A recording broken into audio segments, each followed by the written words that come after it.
Hey, how's it going, everyone? GC Performance here, back with another video, and today we're taking a look at the brand new KASK Elemento helmet. This is their newest helmet to the lineup, which is supposed to be their semi-hybrid of lightweight aero design with some great ventilation to it. They have some brand new technology coming to this thing with their 3D printed multi-pod technology for the inside of the helmet. They have their Octolink for the gripping of the head and the back as well, and also their brand new fluid carbon as well. I have these helmets in 4 colors. They are released in a total of 6 colors. I'm just missing the blue and the green, which the green looks absolutely amazing. But in today's video, we're going to talk about the price point of it. Anything with 3D printing nowadays is stupid expensive, but we'll talk about that in just a second. We'll talk about their brand new padding system. I'll also give you guys a test on how it fits and how it feels from the front, from the back, from the side, from the front, from the back, from the side. You know how we do it here. And also give you guys my opinion on the fluid carbon system as well. And then we'll do what we always love to do, weigh it against some of the top helmets here. I also have in the store right now the Giro Aries Spherical, which is what I'm currently running right now, and I'm a big fan of that helmet. Virginia Tech did a case study for concussions, and that helmet tested, I believe, #1 out of safety on there, which is a great helmet. And then also we'll test it against the S-Works Prevail helmet in a medium to kind of give you guys a reference point of where this helmet lies in terms of weight. But yeah, like I said, we'll do a fit test because with helmets, people always kind of want to see how they fit and feel. Obviously, we know with today's day and age that these helmets are going to be high-end safety protocols. Everything is crazy out there. KASK themselves on their website gave this helmet a 5 out of 5 aerodynamics and also a 5 out of 5 for ventilation. I don't know what scale they're going off of. I don't know who gave them that score, or there's not even a there's no guide there. So that's just they just got 5 out of 5, so they won. They're the best in the world. But yeah, so let's get into today's video. So starting off with this aesthetics, this helmet is a very good looking helmet, very smooth shell with kind of this multi look of a fluid carbon in the back with the exposed carbon fiber, and then the color of the helmet as well. I think it's a great looking helmet. KASK always has this reputation for having really good looking helmets. The downside is that the leather strap that people know to love, I don't like it myself so personally, but the reason why people usually buy KASK with a leather strap, that is not here on this helmet. They have their own little kind of just normal strap on here with just a normal buckle. And I believe when I spoke to the rep, he said they just did this because of weight to kind of get it down. They reduced the leather strap on there and just went for this for weight. And I think they even asked Team Ineos for this reason as well. But I don't know if that's true or not. But yeah, there is no more leather strap. So if you guys are looking for that leather strap fix for the KASK, you do not get it here. Going inside the helmets, the new multi-pod 3D printed helmet on here. This is a little bit of a new system on here. Let me go ahead and put this on the tripod. So the idea behind this 3D printed multi-pod on here situation, they say that you're able to achieve with less material inside the helmet. And when you have less material inside the helmet making contact with your head, the idea is supposed to make you a more cooler head, which will help better performance. Just like anything, if you have a bunch of blankets covered over your head, you're obviously not going to be able to exhaust heat better through your head. So here you have little bitty points of impact in terms of padding for your head. But they said that with this new kind of 3D printed technology, that not only does it disperse impact better, so if you were to be in a crash, it does this job way better than normal foaming on here because it has kind of more absorption. But also they said when your head is just sitting inside of here, that it's not like this massive foamy material that's supposed to create heat. So less points of engagement on your head will allow for better heat dissipation, but also they said that the safety on here is going to be top notch in terms of like competing against MIPS. That they said that if there's impact in any rotation or any bit on there, it's able to disperse that just as well. Also for here, in terms of the Octolink fitting situation, I actually do like it a lot. It looks a little bit bulky and clunky in the back. You have your normal kind of ratchet back here to go ahead and adjust size for small, medium, and large. But then back here, you have a very easy up and down. So I have a pretty tall head, and I like for this to sit kind of low right underneath my skull, which I'll show you guys in just a second. But it's very easy. You throw it on over the head, you put it underneath wherever you want for your positioning, and yeah, it sits there very nice and does not move at all. I've shook around my head pretty violently, and yeah, it's not that bad. You do also have some foam padding right here to go ahead and prevent sweat from going into your eyes, but it seems that probably over time this will get torn up pretty bad. We'll see how that kind of holds up. As for this 3D printing padding, it is replaceable. So it's adhesive. So we'll see how this stands up over time, but we have seen that they do a pretty good job. I don't know if you're a bald gentleman or maybe losing hair. I don't know how this will feel on top of your head over long periods of times.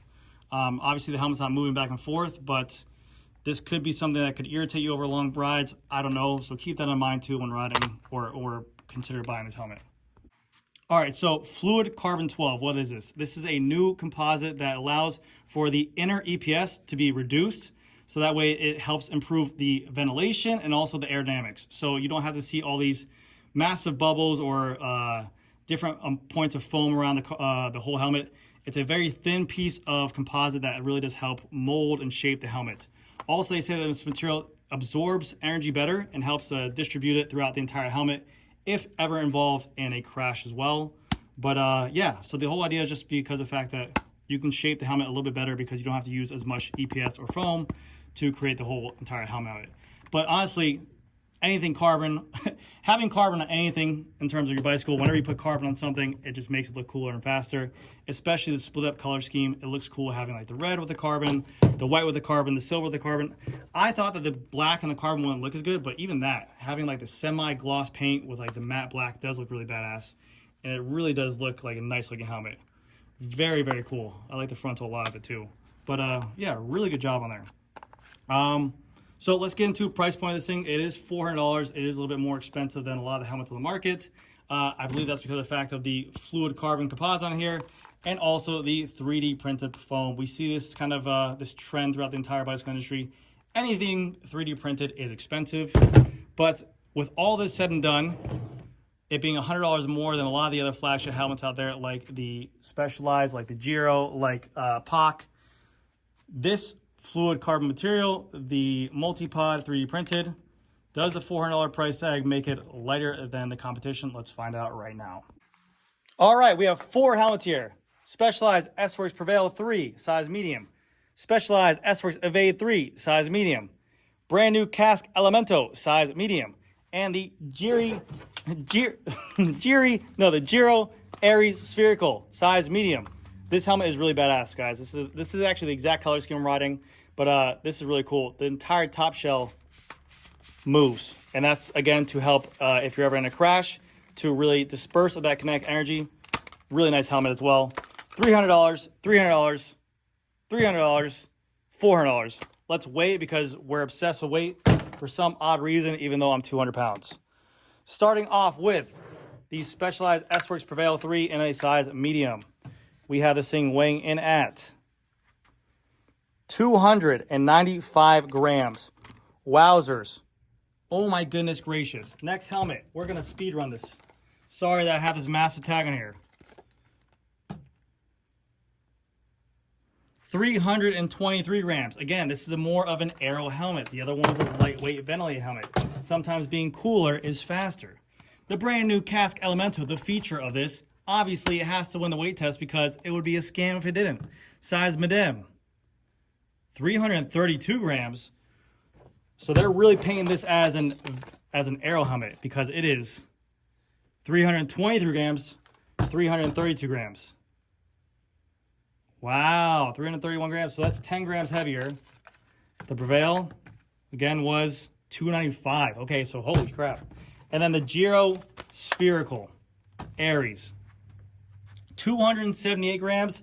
I believe this is the lightest helmet of them all. 296 grams. Yes, it is. Now, keep this in mind. This is matte. The rest of these are gloss. Sometimes paint can come in a huge factor. This looks like a pretty heavy coat of paint. Maybe the composite's a little bit heavier. Who knows? But the lightest weight helmet is the Giro.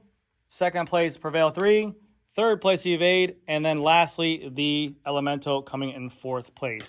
So if you guys are curious about the weight, there it is. Now for the last and final test that you guys all love is the try-on test where I get the supermodel for you guys. Now I'm going to rock the red helmet because I love the way the red looks. Please do not make fun of me. I have a very tall head. But I'm going to do one with glasses on, one with the glasses off. And we'll do frontal, side, and back. So this is front on, okay? We're riding.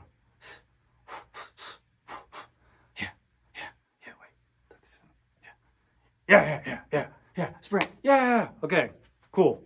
Now from the back. Wait, I'm gonna make sure it looks good. Okay. All right. So that's the front. Now from the back. Don't get any funny ideas, guys. All right. Yeah. No, I'm training by myself. Get off my wheel.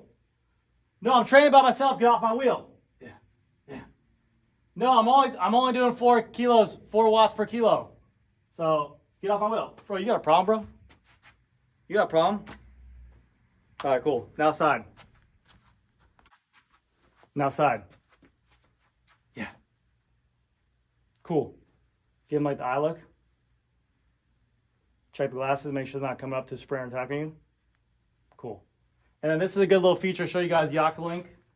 See, so whenever you put the helmet on, you can actually move it pretty easily to wherever you want. So like I said, I like to come a little bit lower.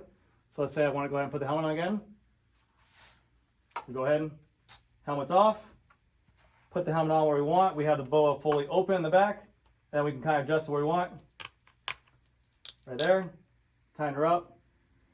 It's good. It feels very snug. It's a helmet that feels very secure. Sometimes on these higher end road profile helmets, they feel like they fit more on top of the head. This definitely feels like it fits around the head and fits snug with the head. One last thing I'll put on glass just to show you guys how it looks with glasses on. All right, we're going with the Matthew Vanderpool Oakleys because why not? MVDP, as known as GC Performance.